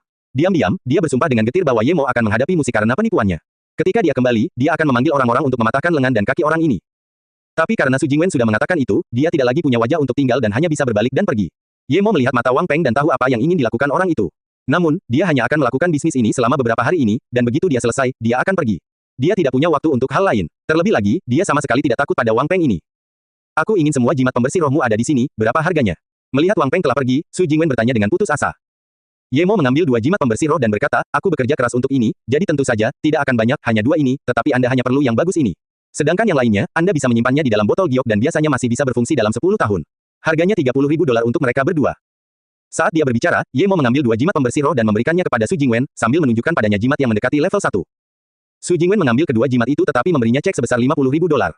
Karena Ye Mo bukanlah seseorang yang suka mengambil keuntungan dari orang lain, dia mengeluarkan jimat perlindungan dan jimat bola api lainnya dan memberikannya kepada Su Jingwen. Dia berkata, karena Anda memberi saya 20.000, saya akan memberikan 2 ini kepada Anda juga. Yang ini adalah jimat perlindungan. Saat Anda kembali, masukkan ke dalam kantong kecil dan kenakan di tubuh Anda. Sedangkan untuk bola api, itu untuk pertahanan diri. Jika Anda bertemu seseorang yang mencoba menyakiti Anda, buang saja dan ucapkan, Lin 1. Melihat Yemo tidak ingin mengambil keuntungan darinya, Su Jingwen segera memiliki harapan lebih besar untuk dua pesona ini, dan Yemo tidak lagi terlihat seperti penipu. Setelah mendengar kata-kata Yemo, dia buru-buru bertanya, Guru, bagaimana cara menggunakan jimat pembersih roh ini? Yemo mengambil cek itu dan berkata, sama seperti yang lainnya, cukup lemparkan jimat ke pasien dan ucapkan, Lin. Siapa nama belakangmu, dan bisakah kamu ikut menemui ibuku bersamaku? Saya akan menggandakan cek itu sebagai komisi, dengan menggunakan jimat pembersih roh. Jiang Li merasa bahwa pikirannya yang tergesa-gesa tampaknya perlahan-lahan menjadi tenang. Selain itu, pesona yang tampak seperti kertas ini memiliki bobot yang membuatnya lebih percaya diri pada Yemo, dan itulah mengapa dia berpikir untuk mengundangnya. Jelas, Yemo tidak akan pergi bersama Su Jingwen dan melambaikan tangannya, saya tidak perlu pergi, jimat ini pasti akan menyelamatkan orang itu. Ketika mereka melihat bahwa Yemo tidak ingin pergi bersama mereka, Su Jingwen dan wanita bernama Xiao Yue hanya bisa mengambil kedua jimat itu dan bergegas kembali untuk mencobanya. Ketika kedua wanita itu pergi, Yemo berbalik dan mengemasi kiosnya untuk mencairkan uangnya di bank karena dia sangat membutuhkan uang saat ini. Saudari Jing, orang ini mengenakan kacamata hitam besar, dan kami bahkan tidak bisa melihat wajahnya. Kata-kata Wang Peng masuk akal, dan menurutku dia mungkin penipu, meskipun dia jelas mengira Yemo adalah penipu, Xiao Yue masih mengungkapkannya dengan halus. Su Jingwen menghela nafas. Dia juga berpikir bahwa Yemo adalah penipu tetapi meskipun mengetahui hal itu, dia masih harus mencobanya karena putus asa. Sekalipun dia tahu dia ditipu, dia tetap harus mencobanya. Melihat desahan Su Jingwen tanpa mengucapkan sepatah kata pun, Xiao Yue, sebagai pengawalnya, sepertinya memahami pikirannya. Wajahnya juga sedih, tapi dia tidak menambahkan apapun lagi. Hal pertama yang dilakukan Yemo setelah mendapatkan 50.000 dolar adalah mencari tempat tinggal karena dia membutuhkan ramuan untuk membuat serum, dan itu tidak nyaman baginya di sekolah akan jauh lebih baik jika dia menyewa rumah di luar. Meskipun dia hanya bertemu teman asramanya sekali dalam beberapa bulan, apa yang dia lakukan sangat rahasia, dan dia tidak ingin mengungkapkannya seperti itu. Sangat mudah untuk menyewa tempat di Ninghai selama uangnya cukup, tetapi dia tidak dapat menemukan tempat yang dapat memuaskannya. Ini karena dia membutuhkan, tidak hanya kondisi kehidupan yang baik tetapi juga tempat di mana dia bisa berlatih seni bela diri. Sudah sangat sulit baginya untuk berkultivasi saat ini, tetapi dia juga tidak ingin melupakan seni bela diri fana dari kehidupan masa lalunya. Dia membutuhkan beberapa tindakan untuk membela diri. Distrik Ningdu dan Universitas Ninghai tempat Yemo bersekolah secara kebetulan berada di utara dan selatan. Meskipun semuanya berada di kota yang sama, terdapat lebih dari 30 km jalan di antaranya. Ketika Yemo menemukan Ningdu, hari sudah hampir tengah malam.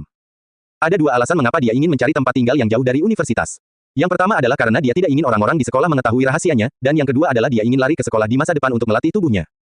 Tepat ketika Yemo menyerah mencari rumah untuk malam itu, sebuah halaman kecil dengan jejak samar roci muncul di depannya. Apa yang membuat Yemo kegembiraan yang tak terduga adalah sebenarnya ada tanda bertuliskan untuk disewakan di halaman. Bahkan sebelum memasuki rumah, Yemo sudah memutuskan untuk menyewa tempat ini, hanya karena semangat Qi di sini relatif baik. Siapa yang kamu cari? Saat pintu diketuk oleh Yemo, seorang wanita berusia 50-an muncul dan mengamatinya. Sementara itu, Yemo lupa membalas wanita ini karena dia melihat sebenarnya ada rumput hati perak di sini. Pantas saja roh Qi memancar. Dia terkejut melihat ramuan ini di sini. Namun, hanya ada satu tangkai ramuan ini yang jumlahnya terlalu sedikit. Silver Heart Grace adalah bahan utama pembuatan pil Qi Gathering. Bagaimana bisa ada di bumi? Yemo memaksakan kegembiraan di hatinya dan menghadapi wanita yang menatapnya dengan tatapan aneh sebelum dia buru-buru berkata, Bibi, aku melihat tempat ini untuk disewakan dan aku ingin menyewanya. Mendengar kata-kata Yemo, dia akhirnya mengerti kehadirannya.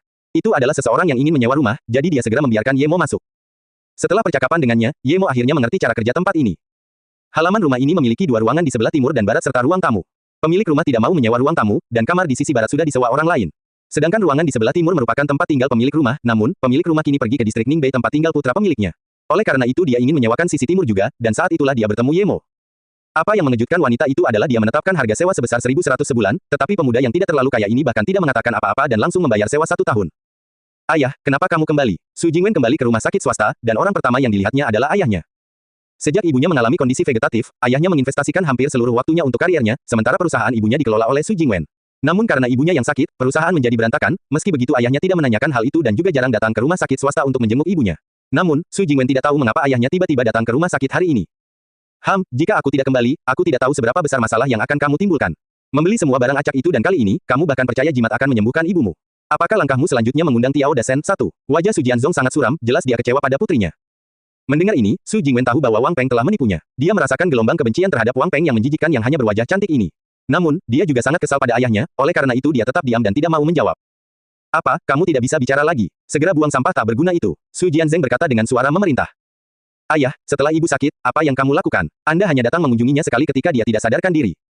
Kemana saja kamu selama ini? Tanyakan pada diri sendiri, sudahkah kamu memperlakukan ibu dengan benar? Apa yang telah saya lakukan, saya sangat jelas tentang hal itu di dalam hati saya, dan saya tidak membutuhkan Anda untuk mengendalikan saya.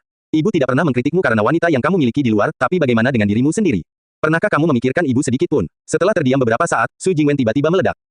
Kamu, wajah Su Jianzong menjadi merah dan putih setelah mendengar kata-katanya. Dia mengangkat tangannya dan hendak menamparkan putrinya tetapi melihat wajah putrinya yang tegas namun lelah, dia perlahan menurunkan tangannya. Dia tahu di dalam hatinya bahwa dia sebenarnya tidak punya hak untuk mengatakan apapun tentang putrinya, dia memang telah menganiaya istri dan putrinya. Perusahaan istrinya sepenuhnya dikelola oleh putrinya, dan dia tidak membantu sedikit pun. Oke, aku tahu aku tidak bisa mengendalikanmu, tapi kuharap ini terakhir kalinya kamu percaya tahayul, jangan lakukan ini lagi. Anda telah menerima pendidikan tingkat tinggi, tidak bisakah Anda memahami hal ini? Jangan memulai konflik dengan Wang Peng karena penipuan tahayul di jalanan, kata Su Jianzong tanpa daya. Su Jingwen mengutuk Wang Peng dalam hati. Tentu saja, dia tahu kenapa ayahnya ingin dia dekat dengan Wang Peng. Jika ayahnya ingin maju dalam karirnya, maka dia membutuhkan bantuan ayah Wang Peng.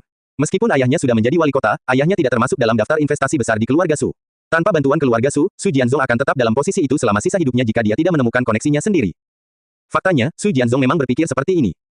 Kekuatan keluarga Wang tidak kalah dengan keluarga Su dan, terlebih lagi, keluarga Su bukanlah salah satu keluarga besar di ibu kota yang menerima sponsor besar-besaran dari banyak investor, keluarga-keluarga dengan potensi tak terbatas. Dia benar-benar telah mencapai puncak karirnya sebagai wali kota dan hampir berusia 50 tahun, jika dia tidak menerima bantuan dari luar, mungkin dia secara bertahap akan menghilang dari pandangan keluarga Su. Jika dia bisa meminjam kekuatan keluarga Wang dan mengambil satu langkah lebih tinggi, mungkin tetua keluarga akan mengevaluasi kembali potensinya. Meskipun dia tahu rencana ayahnya, Su Jingwen tidak mengatakan apapun. Meskipun Wang Peng tampan, di mata Su Jingwen, dia hanya tampan tapi tidak berguna. Melihat gilirannya memasuki kamar ibunya, Su Jianzong membuka mulutnya dan ingin mengatakan sesuatu tetapi menahannya. Dia tahu bahwa rencananya tidak bermanfaat bagi putrinya. Dia memikirkannya dan juga mengikutinya, tapi berhenti di ambang pintu. Ia tak berani menghadapi istrinya yang sudah 3 tahun tak sadarkan diri. Di tempat tidur terbaring seorang wanita cantik yang tampaknya berusia 30-an. Dia mirip dengan Su Jingwen, tetapi matanya tertutup rapat, dan alisnya tampak sedikit berkerut. Melihat Su Jingwen masuk, perawat yang duduk di kepala tempat tidur bergegas berdiri dan menyapa Su Jingwen sebelum pergi. Melihat ibunya yang masih tak sadarkan diri, mata Su Jingwen berkaca-kaca. Sudah beberapa tahun berlalu dan, meskipun dia masih belum menyerah, dia tidak punya siapapun untuk menangis dan curhat tentang rasa sakitnya. Dia hanya bisa menangis di samping tempat tidur ibunya di tengah malam. Mengeluarkan jimat pembersih roh yang bernilai $20.000, pikiran Su Jingwen melayang. Meskipun dia tahu itu mungkin palsu, dia tetap tidak bisa menahan kegembiraan di hatinya. Seolah-olah ibunya akan benar-benar terbangun setelah melemparkan jimat ini ke bawah. Melihat putrinya putus asa, Su Jianzong menggelengkan kepalanya tetapi tidak melanjutkan berbicara. Dia ingin menunggu putrinya menggunakan jimat ini dan mengobrol baik dengannya. Su Jingwen tiba-tiba berdiri dan mundur 2 langkah. Dia mengangkat tangannya dan melemparkan mantra pembersih roh ke arah wanita yang terbaring di tempat tidur dan, pada saat yang sama, dia dengan lembut mengucapkan kata, Lin. Melihat putrinya yang percaya tahayul, Su Jianzong tidak berpikir sedikit pun untuk tertawa tetapi malah tergerak, yang ada hanya keresahan dan rasa bersalah di hatinya. Bagi ibunya, putrinya yang berpendidikan tinggi sudah mulai mempercayai hal-hal tersebut. Namun, Su Jianzong langsung berpikir ada masalah dengan matanya. Pesona kuning yang dikeluarkan putrinya justru berubah menjadi banyak sinar putih setelah putrinya mengucapkan, Lin. Sinar putih ini masuk ke tubuh istrinya saat abu berjatuhan di sekelilingnya. Jika bukan karena seluruh ruangan tiba-tiba menjadi dingin dan matanya terasa sakit karena sinar terang, dia akan mengira dia sedang berhalusinasi. Apa-apaan ini? Su Jingwen juga kaget, dia berpikir setelah membuang jimat dan mengucapkan kata itu, jimat itu akan terus jatuh ke selimut ibunya dan kemudian dia akan bersiap untuk membangunkan ibunya. Namun, hal-hal jauh melebihi ekspektasinya, pesona yang dia pancarkan berubah menjadi sinar putih sejuk yang tak terhitung jumlahnya yang semuanya masuk ke tubuh ibunya.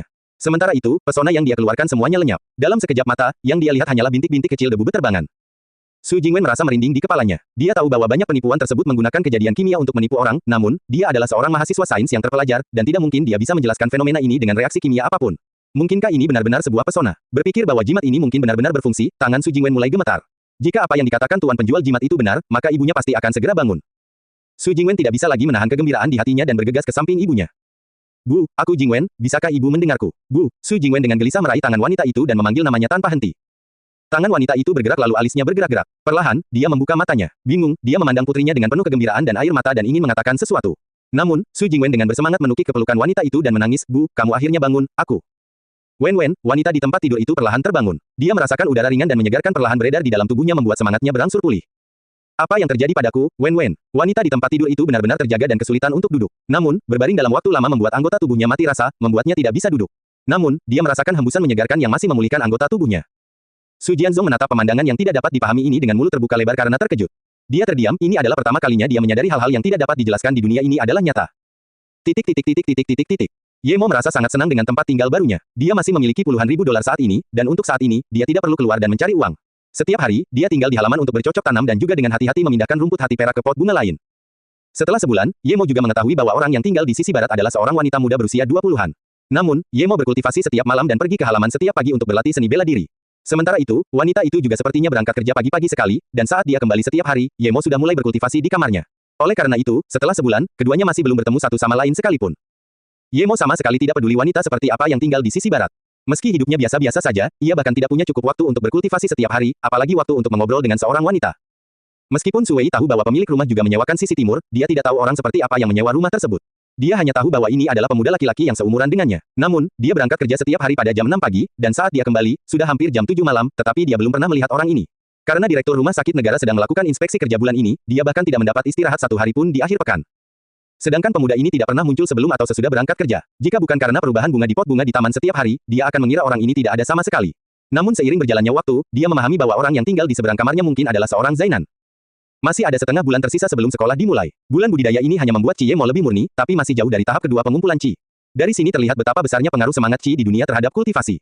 Namun, seni bela diri fananya tidak ketinggalan, dan dia menjadi semakin mahir. Yemo juga tahu bahwa jika dia ingin mencapai tahap 2 di tempat ini, tidak mungkin tanpa bantuan pihak luar. Namun, ramuan Cina di toko-toko itu tidak dapat membantunya menerobos, satu-satunya harapannya terletak pada rumput hati perak di halaman. Namun, hanya ada satu rumput hati perak, jadi Yemo ingin menjaga rumput roh ini tetap hidup. Idealnya, tanaman itu akan menghasilkan benih, dan dia bisa menanamnya lagi. Namun, periode pertumbuhan Silver Heart Grass adalah 2 tahun. Mungkin rumput hati perak ini tumbuh dengan sendirinya dan baru ada selama setahun. Bahkan dengan budidaya Yemo yang hati-hati, setidaknya butuh 3 tahun lagi sebelum tanaman ini matang dan dia bisa memanen buahnya. Namun, harapan lebih baik daripada tidak sama sekali. Yemo berjalan keluar rumah dan melihat ada seorang wanita berusia sekitar 20 tahun sedang mencuci pakaian di halaman. Sekilas, dia tahu itu adalah wanita yang tinggal di sebelah. Sebelumnya, dia selalu mencuci pakaian pada malam hari. Kenapa dia tidak berangkat kerja hari ini dan mencuci pakaian di pagi hari? Ketika Su Wei melihat Yemo berjalan ke halaman, ada sedikit senyuman di sudut mulutnya. Ini membendung Zainan. Dia telah tinggal di bawah satu atap dengannya selama sebulan tetapi tidak bisa bertemu langsung dengannya sama sekali. Hanya karena dia mengambil shift malam untuk rekan-rekannya yang akan menikah beberapa hari ini, dia bisa menemuinya. Orang ini benar-benar Zai, tapi dia tidak jelek, kenapa dia tidak mau keluar? Dia bertanya-tanya pekerjaan apa yang dia lakukan. Halo, nama saya Su Wei, saya tinggal di sebelah Anda, dan saya bekerja di rumah sakit Likang. Su Wei sangat terbuka dan menyapa Yemo. Yemo juga tersenyum dan mengangguk, saya Yemo, seorang pengembara yang menganggur. Ini juga pertama kalinya Yemo melihat Su Wei, dia adalah wanita yang terlihat sangat lembut dan senyuman di wajahnya tampak tulus. Rambutnya dikeriting di atas kepalanya dan tidak tampak terlalu panjang. Namun, kulitnya sangat putih dan, meskipun dia tidak secantik wanita yang membeli jimat darinya, jaraknya tidak terlalu jauh. Kamu tidak pergi bekerja. Mendengar Yemo mengatakan bahwa dia adalah seorang pengembara yang menganggur, hati Su Wei mulai tegang. Seorang pemuda di masa emasnya, belum bekerja namun menyewa rumah dan tinggal di sana sepanjang hari. Apa maksudnya ini? Tidak ada wifi di sini jadi dia tidak bisa bermain game di rumah. Terlebih lagi, cara dia memandangnya tidak tampak seperti Zainan normal yang takut jika dilihat sekilas. Sebaliknya, dia mengamatinya dengan cermat. Mungkinkah orang ini buron? Pada saat itu, jantung Su Wei mulai berdetak kencang. Sementara itu, Yemo tidak peduli dengan apa yang dipikirkan Su Wei. Hal pertama yang dia lakukan adalah melihat rumput hati perak miliknya dan kemudian merawat semua bunga lainnya juga. Kemudian, dia berencana untuk berlatih serangkaian teknik tinju, namun, mengingat Su Wei ada di sisinya, dia menyapanya dan pergi. Melihat gambar Yemo keluar dari pintu, dia akhirnya menghela nafas lega. Memikirkan tentang keadaan fokusnya ketika dia merawat bunga, dia berpikir bahwa dia terlalu banyak berpikir. Apakah seorang buronan tega merawat bunga? Dilihat dari pakaiannya, dia mengerti bahwa dia bukanlah orang kaya. Dia benar-benar tidak mengerti apa yang dia lakukan sepanjang hari. Taman Danau Qingdu adalah taman terdekat di dekat tempat tinggal Yemo. Tidak hanya areanya yang luas tetapi juga terdapat danau yang jernih. Banyak lansia atau mereka yang suka berolahraga di sini. Yemo juga datang ke sini sebelumnya, tetapi awalnya, dia hanya suka berlatih seni bela diri di halaman, jadi hari ini adalah pertama kalinya dia datang ke sini untuk berlatih. Udara di sini tidak buruk, dan lingkungannya jelas lebih baik daripada halamannya. Setelah menyelesaikan satu set, Yemo sangat puas, Qi-nya menjadi lebih murni dan, meskipun masih jauh dari tahap 2, itu bagus asalkan dia meningkat. Teknik tinjumu luar biasa, temanku. Namun, saya telah melihat banyak teknik tinju, tapi saya tidak tahu teknik tinju apa yang Anda gunakan. Sayang sekali, tepat ketika Yemo selesai, seorang pria parubaya berusia 30 tahun datang dan memujinya. Orang parubaya ini juga sedang melatih tinjunya di dekatnya, dan Yemo juga melihatnya. Namun, Yemo mengira seni bela dirinya hanya untuk pertunjukan dan tidak terlalu memperhatikannya. Sekarang dia datang untuk menyambutnya, Yemo tidak bisa mengabaikannya begitu saja, jadi dia tersenyum dan menjawab, aku hanya berlatih sendiri secara acak, tidak banyak. Mendengar perkataan Yemo, pria parubaya ini tersenyum canggung. Jelas sekali bahwa Yemo tidak tertarik untuk mengenalnya. Namun, dia benar-benar merasa teknik tinju Yemo bagus sehingga membuatnya ingin mengenalnya, sehingga muncul untuk menyapa. Namaku Fang Weicheng. Saya tahu Anda memiliki master yang hebat, dan tangan saya ingin sekali tampil, bagaimana kalau kita bertanding sebentar? Setelah pria parubaya mengatakan itu, Yemo akhirnya mengerti bahwa dia datang kepadanya untuk mencari perkelahian. Melihat Fang Weicheng, Yemo menggelengkan kepalanya dan berkata, kamu bukan tandinganku, tidak perlu berdebat. Fang Weicheng bingung. Sebelumnya, kata-kata Yemo membuatnya berpikir bahwa dia sangat rendah hati. Namun, dia tiba-tiba menjadi begitu sombong. Wajahnya tidak bisa membantu tetapi memerah setelah mendengar kata-kata Yemo. Meskipun seni bela diri pemuda ini menarik perhatiannya, anak ini terlalu melebih-lebihkan dirinya sendiri dengan mengatakan bahwa dia bukan tandingannya. Fang Weicheng masuk militer saat berusia 17 tahun dan keluar saat berusia 32 tahun. Meskipun ia menjadi pengemudi setelah pensiun, ia tidak pernah berhenti berlatih bela diri. Bagaimana Yemo bisa mengatakan bahwa dia bukan tandingannya? Pria muda ini berusia paling sedikit di atas 20 tahun. Tidak mungkin dia percaya bahwa dia bukan tandingan seorang anak berusia awal 20-an.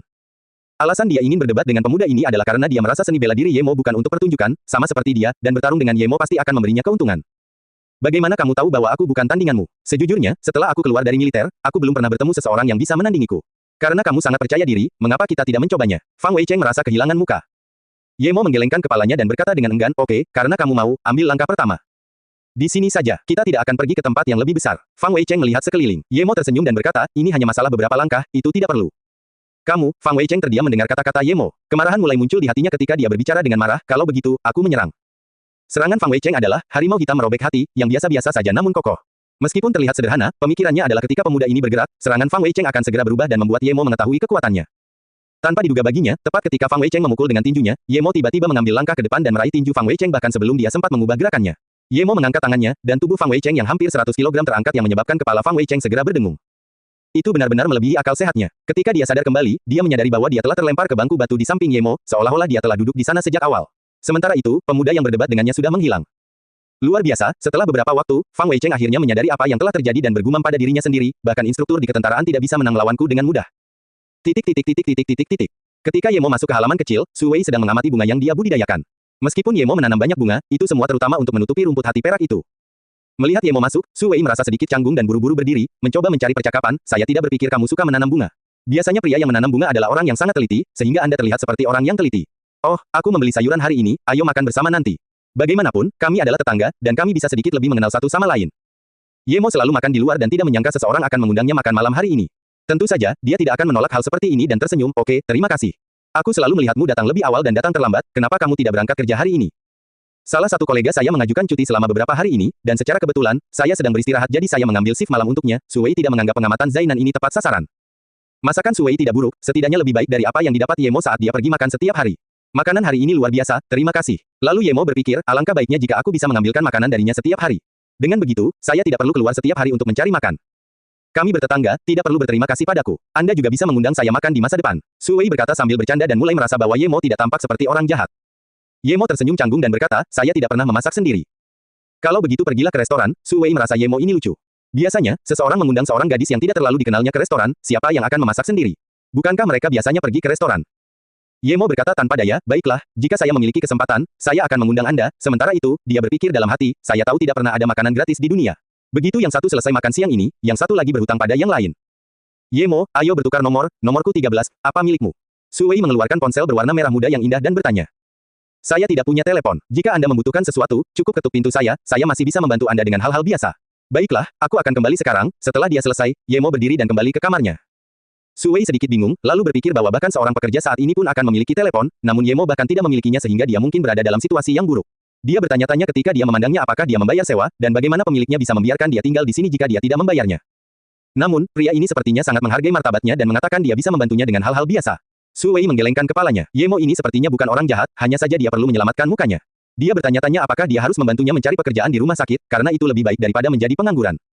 Su Wei berpikir bahwa dia setidaknya cukup cantik, tapi Ye Mo ini bahkan tidak ingin duduk lebih lama lagi dan itu mengecewakan. Seolah-olah dia benar-benar datang untuk makan. Namun, Su Wei memikirkannya dengan sangat cepat dan menyimpulkan bahwa dia mungkin sadar diri. Lagi pula, dia adalah seorang pengangguran dan bahkan tidak mampu membeli telepon, jadi, tentu saja, dia akan merasa tidak nyaman duduk dan berbicara dengannya. Memikirkan hal ini, Su Wei akhirnya menemukan kedamaian di hatinya. Sementara itu, saat Ye Mo kembali ke kamarnya, dia bertanya-tanya apakah dia harus membeli telepon. Namun, dia memutuskan bahwa itu sama sekali tidak berguna karena dia sebenarnya tidak punya teman atau kerabat di sini, jadi dia tidak punya siapapun untuk dihubungi. Karena itu, dia memadamkan gagasan itu. 50.000 dolarnya dihabiskan untuk sewa dan beberapa tanaman obat, serta pengeluaran sehari-hari. Sekarang, hanya tersisa sekitar 20.000, jadi Ye Mo memutuskan untuk mendirikan kiosnya lagi. Namun, kali ini, dia tidak akan menjual jimat karena terlalu sulit untuk dijual. Jika dia tidak bertemu wanita putus asa itu terakhir kali, dia mungkin tidak akan bisa menjualnya. Kali ini, idenya adalah mendirikan kios klinik pasar malam kecil. Ini karena pekerjaan Su Wei menginspirasinya. Alasan lain mengapa kios klinik keliling itu adalah karena klinik itu keliling dan orang lain tidak akan mengincarnya. Selain itu, di pasar malam, penjaga kota tidak akan peduli, dan dia bisa bercocok tanam sambil menunggu pelanggan. Tentu saja alasan utamanya adalah pemerintah melarang dokter nomaden, sehingga ia hanya bisa membuka usahanya pada malam hari. Ide Ye Mo sama dengan menjual jimat. Dia tidak akan melakukan apapun atau mendapat penghasilan yang cukup untuk waktu yang lama. Hari kedua, Ye Mo tidak pergi ke Taman Danau Qingdu untuk berlatih lagi. Sebaliknya, dia bangun pagi-pagi dan menyelesaikan serangkaian latihan tinju di halaman. Kemudian, dia keluar untuk membeli kotak medis dan satu set jarum perak. Selain itu, dia juga membeli banyak jamu. Dia membuat beberapa bola obat dan sup sederhana. Tentu saja, itu bukanlah pil yang dibuat paling sederhana. Namun, bagi Ye Mo, hal-hal ini cukup baginya untuk mendirikan sebuah kios. Dengan cara ini, sisa uangnya mengirimnya ke dalam krisis keuangan sekali lagi. Ketika dia selesai mempersiapkan segalanya, Universitas Ninghai telah mulai lagi. Itu sudah tahun keempat Ye Mo di universitas. Seperti yang diharapkan semua orang, Ye Mo tidak lulus satu mata pelajaran pun dan harus mengulang ujian untuk semuanya. Namun, Ye Mo tidak peduli tentang itu atau sekolahnya. Jika itu adalah siswa biasa, dia akan dihukum berat atau bahkan dipaksa meninggalkan sekolah jika dia gagal dalam lebih dari 3 mata pelajaran. Namun, Ye Mo adalah tipe orang yang spesial.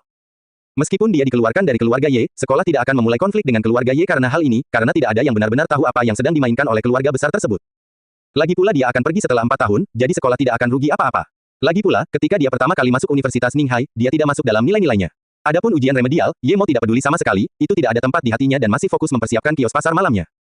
Setiap hari, Ye Mo pergi ke Universitas Ninghai sambil jogging. Tujuan utamanya adalah untuk melatih langkah bayangan awannya. Saat ini, dia tidak mengalami kemajuan dalam kultivasinya, jadi jika dia bahkan tidak bisa mengembangkan seni bela diri fana, maka dia akan benar-benar mengembangkan rasa tidak aman. Namun, dia tidak merasakan bahaya pertarungan hidup dan mati terus-menerus yang terjadi di benua Luo Yue yang membuatnya merasa jauh lebih aman. Ini sudah minggu kedua sekolah, meskipun Yemo masih belum mendirikan kios medis nomaden, dia sudah merasakan kemajuan besar dalam langkah bayangan awannya. Tampaknya berangkat lebih awal dan pulang terlambat, menempuh jarak 70 km, bermanfaat baginya. Pagi ini, Yemo bangun sedikit terlambat karena dia tidur 1 jam lebih lama dari biasanya. Ketika dia tiba di Universitas Ninghai, saat itu sudah jam 7 pagi dan, setelah pergi ke restoran kecil di luar kampus untuk membeli susu kedelai dan beberapa roti, waktu sudah hampir jam 8 pagi. Kakak, apakah kamu ingin membeli bunga? Di luar restoran berdiri seorang gadis kecil memegang seikat bunga segar. Dia tampak tegang dan takut saat dia mendatangi Yemo dan bertanya. Yemo memandangi gadis kecil itu dan mengamati bahwa dia mengenakan pakaian yang agak tipis. Saat itu bulan September, dan cuaca cukup dingin di pagi hari. Gadis kecil ini keluar untuk menjual bunga sepagi ini. Keluarganya pasti mengalami kesulitan. Yemo teringat saat dia masih kecil, dia menjadi yatim piatu hingga berusia 9 tahun, ketika dia dibawa oleh seorang Tao tua ke sekte gurunya. Namun, hanya dalam waktu 1 tahun, pendeta Tao tua itu meninggal. Setelah pendeta Tao tua itu meninggal, dia mengikuti gurunya Luo Ying dan baru kemudian hidupnya berubah sepenuhnya menjadi lebih baik. Kenapa kamu tidak pergi ke sekolah? Yemo berpikir pada dirinya sendiri bahwa ini adalah waktunya untuk kelas. Itu adalah sistem sekolah wajib 9 tahun di sini, dan gadis kecil ini harus diharapkan masuk sekolah. Hari ini hari Sabtu, aku keluar untuk membantu kakak perempuanku menjual bunga. Suara gadis kecil itu sangat lembut, tapi Yemo masih bisa mendengar kegelisahannya, tapi Yemo terus bertanya, oke, aku akan membeli beberapa, bagaimana caranya? Banyak untuk 1. Sementara itu, dia heran karena hari sudah hari Sabtu, karena dia berlarian setiap hari, dia lupa waktu. $5 untuk 1, tetapi jika Anda membeli lebih banyak, harganya $3. Ketika gadis kecil itu mendengar bahwa Yemo akan membeli bunga, suaranya segera menjadi lebih jelas. Jelas sekali bahwa kata-kata Yemo memberinya rasa percaya diri. Baiklah, aku akan mengambil semua bungamu, ini uangmu. Yemo melihat mawar di tangan gadis kecil itu, jumlahnya sekitar 20.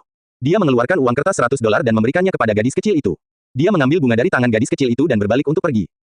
Kakak, aku masih perlu memberimu kembalian. Gadis kecil itu melihat harganya $100, dan karena Yemo mengambil semuanya, dia hanya akan menagih masing-masing $3. Tidak perlu, bunga yang kuberikan pada pacarku tidak boleh diremehkan. Sampai jumpa. Yemo mengambil bunga itu dan menghilang ke gerbang Universitas Ninghai. Jika ini terjadi sepulang sekolah, Yemo mungkin akan memberikan bunga ini kepada Su Wei. Namun, dia ada di sekolah sekarang. Sepertinya dia hanya bisa menemukan tempat sampah dan membuangnya. Apakah orang yang baru saja membeli bunga Yemo dari sekolah kita? Dia sebenarnya punya pacar. Kata-katanya cukup filosofis. Bunga yang kuberikan pada pacarku tidak boleh diremehkan. Siapa yang bersedia menjadi pacarnya? 2 gadis di depan sekolah melihat Yemo mengambil mawar lalu masuk ke sekolah, dan salah satu dari mereka yang mengenal Yemo bertanya dengan rasa ingin tahu. Jadi ini yang bernama Yemo. Gadis satunya juga penasaran, dan dia pastinya jauh lebih cantik daripada gadis yang dibicarakan sebelumnya. Arti kata-katanya jelas, dia pernah mendengar tentang Yemo tetapi tidak mengenalnya. Su Mei, kamu adalah ratu kampus Universitas Ninghai, tentu saja kamu tidak tahu tentang kisah tragisnya, tapi aku kenal orang ini, konon dia bernasib buruk. Ayo ikuti dia dan lihat siapa pacarnya, gadis lainnya tertawa. Yanzi, menurutku dia tidak membelinya untuk pacarnya, tapi untuk gadis kecil itu, kata gadis bernama Su Mei dengan mata mengerutkan kening. Sebelum Yanzi dapat menjawab, suara lain terdengar, Xiao Mei, aku hanya mencarimu. Aku tidak menyangka akan melihatmu di depan sekolah. Saya melihat Anda ada waktu luang hari ini, jadi izinkan saya mengundang Anda makan malam, dan jangan bilang bahwa Anda tidak punya waktu. Sebuah BMW X7 diparkir di luar sekolah, dan dari dalam mobil muncul seorang pemuda tampan, namun, kulitnya pucat tidak sehat, tetapi ketika dia melihat Su Mei, wajahnya bersinar dalam kebahagiaan. Itu adalah Zheng Wenxiao, generasi kedua yang paling kaya di sekolah. Mei Mei, kamu benar-benar karismatik. Gadis tercantik dan pria terkaya, aku sangat iri padamu. Yanzi menatap Su Mei dengan wajah penuh iri. Matanya seolah berkata, kalau saja aku jadi Su Mei. Wajah Su Mei tenggelam dan segera menoleh dan melihat anak muda kaya ini, meminta maaf, pacarku sudah ada di sini. Setelah mengatakan itu, dia berlari beberapa langkah, datang ke sisi Yemo dan memegang lengannya dengan tangannya. Kemudian, dia menggunakan nada yang sangat lembut dan berkata, Mo, kenapa kamu baru saja datang, aku sudah menunggumu begitu lama. Apakah kamu membelikan bunga ini untukku? Mereka menakjubkan. Yemo tidak mengharapkan ini, dan berpikir, sejak kapan aku punya pacar yang cantik? Kenapa aku tidak tahu? Tapi Yemo melihat tidak jauh dari situ, Zheng Wenxiao baru saja turun dari BMW-nya dengan wajah kosong. Segera, dia tahu dia sedang digunakan sebagai tameng. Melihat gadis cantik tersenyum yang memegang lengannya, Yemo langsung mencibir di dalam hatinya. Rasa jijik muncul dari lubuk hatinya. Wanita ini mengira hanya karena dia cantik, dia bisa melakukan ini pada orang lain. Baginya, itu hanya sesuatu yang sederhana seperti menggunakan dia sebagai tameng. Setelah itu, dia bisa saja menepuk pantatnya dan pergi, tapi dia akan dibiarkan berurusan dengan kekasihnya yang lain.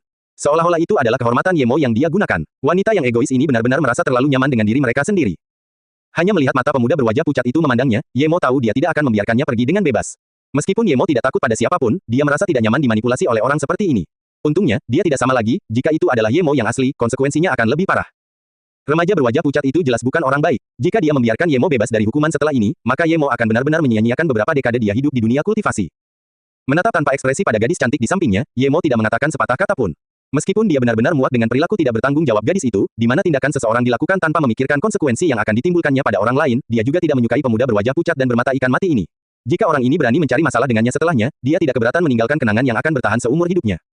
Sobat, lumayan, bahkan Sumei menatapmu dengan mata istimewa. Ayo saling mengenal satu sama lain. Saya Zheng Wenqiao. Anda tampaknya cukup akrab, Anda mungkin seseorang yang saya kenal. Zheng Wenqiao berjalan di depan Ye Mo dan berkata dengan getir, dengan kilatan rasa jijik dan jahat di matanya. Bahkan ada rasa kasihan di matanya, seolah-olah dia sudah membayangkan dalam benaknya bagaimana Ye Mo akan memohon padanya dengan lutut di tanah. Persetan, Ye Mo tidak peduli tentang Zheng Wenqiao. Dengan banyak pengalaman hidup dan mati di alam kultivasi, dia sudah bisa mengetahui apa yang dipikirkan Zheng Wenqiao hanya dengan matanya. Jika Zheng Wenqiao benar-benar membuatnya kesal, dia tidak akan keberatan membunuhnya. Sekalipun tempat ini tidak menyambutnya lagi, masih ada tempat lain yang bisa dia datangi. Meskipun dia tahu bahwa ini adalah masyarakat yang diatur oleh hukum, pembunuhan harus dilakukan secara diam-diam karena membunuh seseorang di depan umum memiliki konsekuensi yang parah, namun beberapa kebiasaan dapat diubah dengan mudah. Dia adalah seorang kultivator, dia masih bisa menjalani hidupnya di pegunungan. Kamu, baik, beraninya kamu. Ye Mo bersiap untuk merespons segera setelah Zheng Wenqiao menyerang dan memberinya pelajaran terlebih dahulu. Namun, dia tidak menyangka bahwa Zheng Wenqiao hanya mengucapkan beberapa patah kata dan berbalik dengan wajah muram. Ye Mo mengerti bahwa Zheng Wenqiao mungkin melihat fisiknya yang kuat dan tidak berani bergerak sendiri. Dia mungkin kembali untuk mengumpulkan pria, tapi Ye Mo tidak menganggapnya sebagai ancaman sama sekali. Ye Mo, apakah kamu tahu siapa dia? Sumei tidak menganggap Ye Mo begitu agresif, bahkan tidak peduli tentang generasi kedua terkaya di Universitas Ninghai. Ayah Zheng Wenqiao adalah wakil wali kota Ninghai, sedangkan ibunya berasal dari keluarga Qiyu yang bisnisnya masuk 100 besar di Tiongkok. Seharusnya tidak ada orang di Universitas Ninghai yang tidak mengenalnya. Generasi kedua yang kaya seperti dia disuruh oleh Ye Mo untuk pergi. Ye Mo ini benar-benar memiliki masalah dengan otaknya, tapi dia sangat menyukai tindakannya. Sumei segera kembali ke dunia nyata dan mengagumi Ye Mo atas tindakannya saat dia membantunya mengusir lalat yang sangat dia benci. Dia tersenyum dan segera berkata, Ye Mo, aku pernah mendengar tentang namamu, aku tidak berpikir bahwa kamu akan berani menyuruh Zheng Wenqiao untuk pergi. Aku sangat berterima kasih padamu hari ini. Bagaimana kalau aku mengajakmu makan malam? Setelah Sumei mengatakan ini, dia berpikir itu akan menjadi suatu kehormatan besar yang dia berikan kepada Ye Mo karena tidak ada orang lain yang bisa memaksanya mengundangnya makan malam. Mereka yang ingin mengundangnya keluar dapat mengantri dari sini hingga keluar kota Ninghai. Dalam benaknya, Ye Mo akan menyetujuinya dengan terkejut dan gembira, dan kemudian mengikuti di belakangnya sambil terus-menerus berterima kasih atas undangannya. Dia sekali lagi terkejut ketika Ye Mo benar-benar menatapnya dengan jijik dan bahkan tidak menjawab sebelum beralih ke perpustakaan seolah-olah dia hanya embusan angin. Hal ini membuat Sumei tercengang di luar di bawah sinar matahari. Setelah Ye Mo pergi ke perpustakaan sebentar, Sumei akhirnya bereaksi. Pria ini akan memperlakukannya seperti ini, sejak kapan dia menerima perlakuan dingin seperti itu, apalagi dialah yang mengundangnya makan malam. Diabaikan oleh orang sampah seperti itu, dia merasa seperti baru saja memakan lalat saat wajahnya berubah dari pucat menjadi merah cerah. Tidak, bagaimanapun juga, dia tidak bisa kehilangan mukanya. Dia hanya tidak percaya bahwa dia tidak bisa mengundang Ye Mo. Memikirkan hal ini, Sumei juga masuk ke perpustakaan. Meski hari Sabtu, masih banyak orang di perpustakaan. Bahkan tidak ada kursi cadangan yang tersisa. Sumei melihat Ye Mo begitu dia masuk ke perpustakaan. Dia berdiri di samping deretan buku kedokteran sambil membuka-buka salah satunya. Sumei mencibir melihat bagaimana Ye Mo berpura-pura belajar kedokteran tetapi bahkan tidak bisa mendapatkan tempat duduk. Dia sangat meremehkan Ye Mo. Tapi begitu Sumei masuk ke perpustakaan, beberapa pria tampan berebut untuk memberinya tempat duduk. Merupakan suatu kehormatan melihat Sumei duduk di samping mereka karena dia adalah gadis tercantik di Universitas Ninghai. Orang lain yang masuk tidak memiliki tempat duduk, tetapi Sumei dapat memilih tempat duduk yang diinginkannya. Dia memilih tempat di mana dia bisa melihat Ye Mo. Hanya senyuman darinya yang membuat pria tampan itu tertegun sejenak. Sumei mengambil buku secara acak untuk dibaca tetapi sebenarnya memata-mata Ye Mo. Di matanya, Ye Mo terlihat shock. Dia tidak akan bertahan setengah jam sebelum pergi. Namun tak disangka, beberapa setengah jam telah berlalu namun Ye Mo masih belum memiliki niat sedikit pun untuk pergi dan bahkan sepertinya tidak tertarik untuk mencari tempat duduk. Kecepatan membacanya sangat cepat, karena dia hanya berdiri di dekat rak buku kedokteran. Setiap jam, dia akan mengganti hingga 3 atau 4 buku, dan Sumei dapat melihat dengan jelas bahwa Ye Mo membaca setiap buku dengan sangat cepat, dari awal hingga akhir tanpa meninggalkan satu halaman pun. Namun, dia merasa kecepatan membalik halaman terlalu cepat untuk dibaca. Berpura-pura, teruslah berpura-pura. Dengan kecepatan membalik seperti itu, hanya melihat judul saja sudah dianggap terburu-buru, apalagi melihat isi dan memahaminya. Ye Mo sudah tenggelam dalam publikasi medis ini. Fasilitas kesehatan Universitas Ninghai cukup terkenal, sehingga koleksinya di sini cukup lengkap. Namun, yang mengecewakan Ye Mo adalah meskipun ada aspek unik, aspek tersebut tidak benar-benar mencakup pemikiran out of the box. Baik itu pengobatan barat atau Tiongkok, semuanya sama. Meski begitu, Ye Mo masih mengingat setiap informasi yang dia baca. Ingatannya sudah luar biasa pada awalnya, dan sekarang dia berada di tahap pertama Qi Gathering, dia mulai mengembangkan perasaan roh. Oleh karena itu, dia tidak membuang banyak waktu sama sekali untuk membaca buku-buku tersebut. Isinya jauh dari isi teknik budidaya. Jika dia berada di negara bagian yayasan pendirian, dia bisa membaca semua buku kedokteran dalam 5 jam. Jika dia dalam kondisi pil emas, dia bisa membaca semua buku di perpustakaan dalam 3 jam. Akhirnya, jika dia berada dalam kondisi esens fetus, dia bahkan tidak perlu masuk ke dalam perpustakaan, dia hanya perlu memindai dengan indera rohnya, dan semua yang ada di sini akan terbaca. Buku tetaplah buku, isinya jauh dari isi di dalam Yujian 1. Namun, bagaimana keadaan esens fetus bisa terjadi ketika, bahkan di kehidupan masa lalunya, dia hanyalah seorang penggarap pendirian yayasan.